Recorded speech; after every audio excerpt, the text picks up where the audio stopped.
Ladies and gentlemen, let's talk about Pltr Technologies Inc.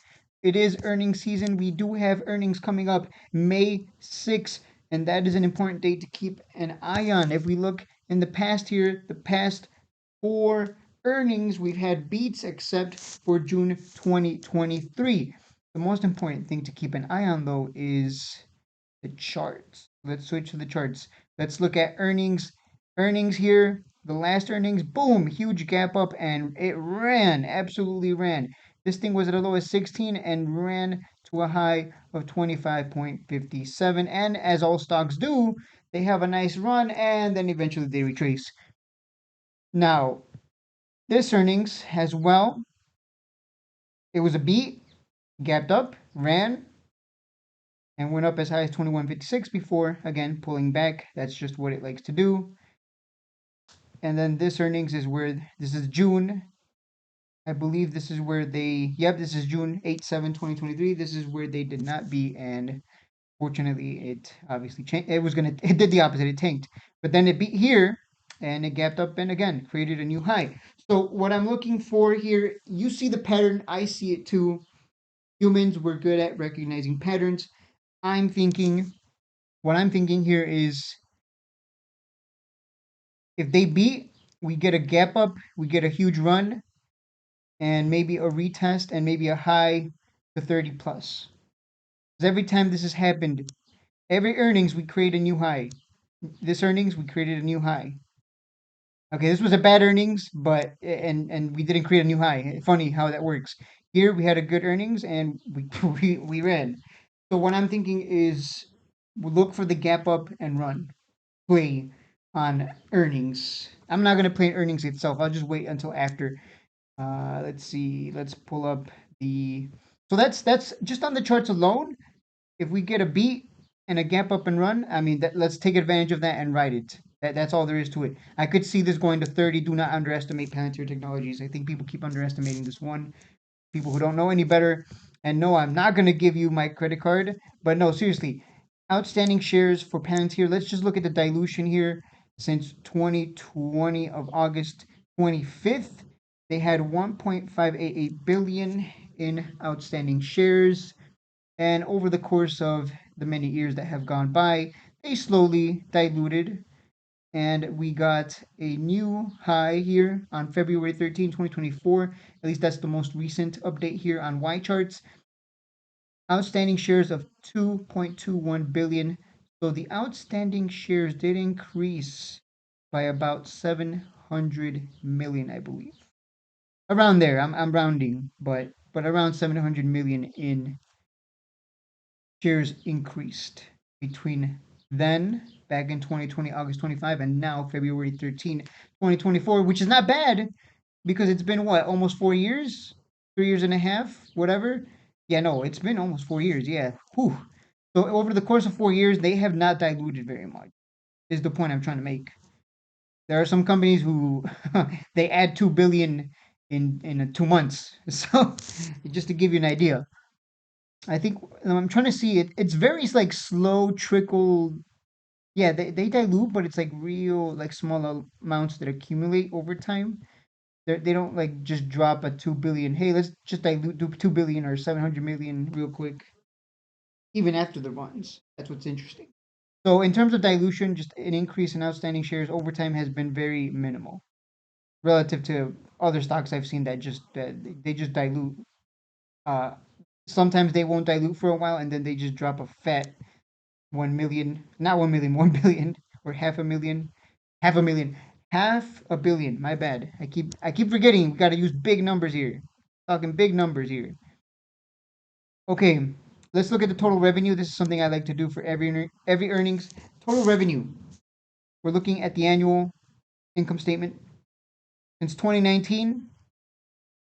At least this is as far back as it's going to show me because it's going to want me to pay.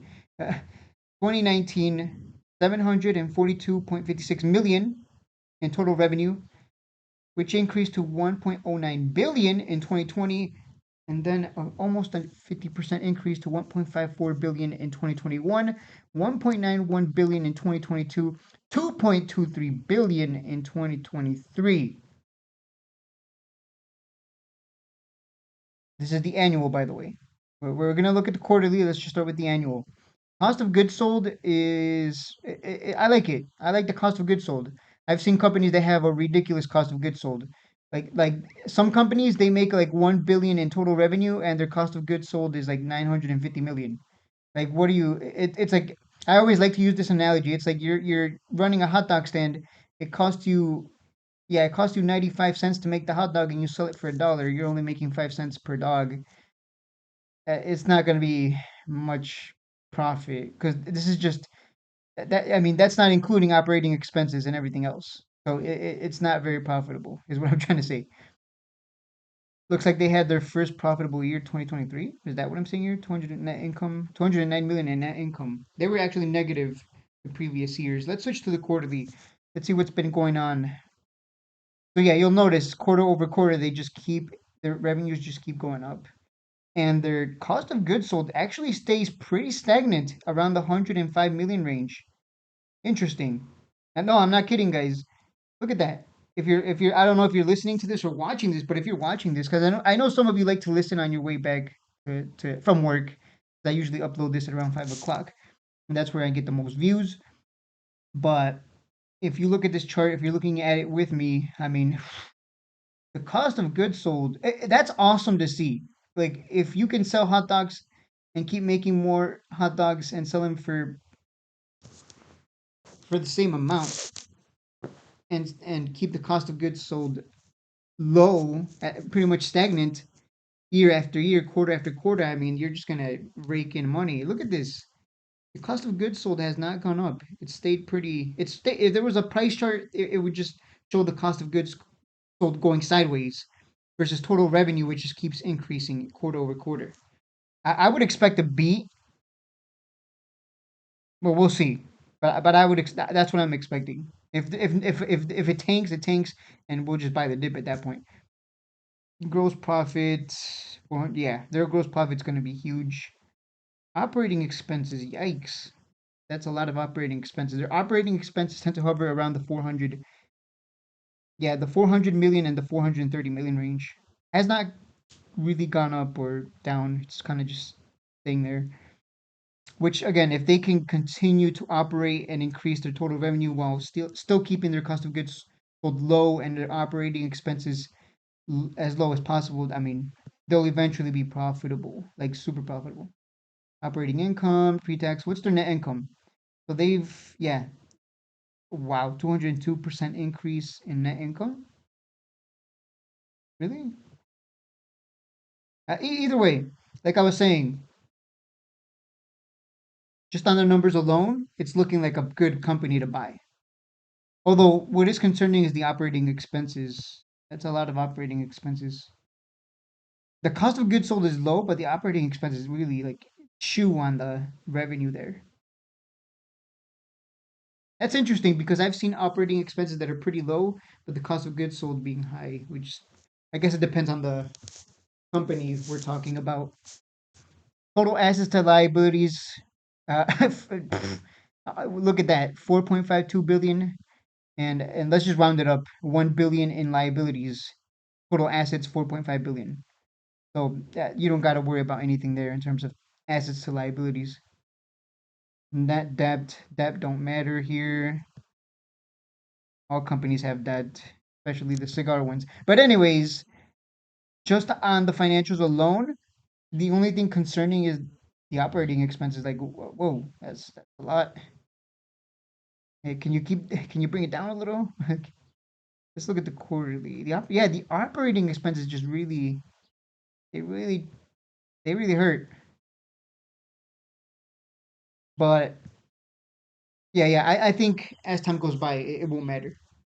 But it's something I'll keep an eye on. You know, you always have to keep an eye on that kind of stuff. Because if operating expenses increases too much at some point, then then it'll eat too much into the profit, despite the low cost of goods sold.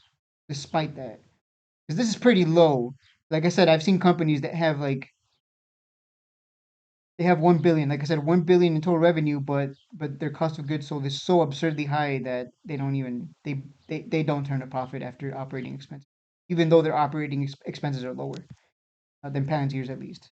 But it's not an apples to apples comparison because it depends entirely on the company we're talking about and what industry they're in. But anyways, that is it for the video. I think as a long-term investment, it's definitely something you want to buy on dips. For traders, I think just play earnings. If it gaps up, has good earnings. If it beats, definitely look to play earnings and ride the trend up. That's it for the video, guys. Hopefully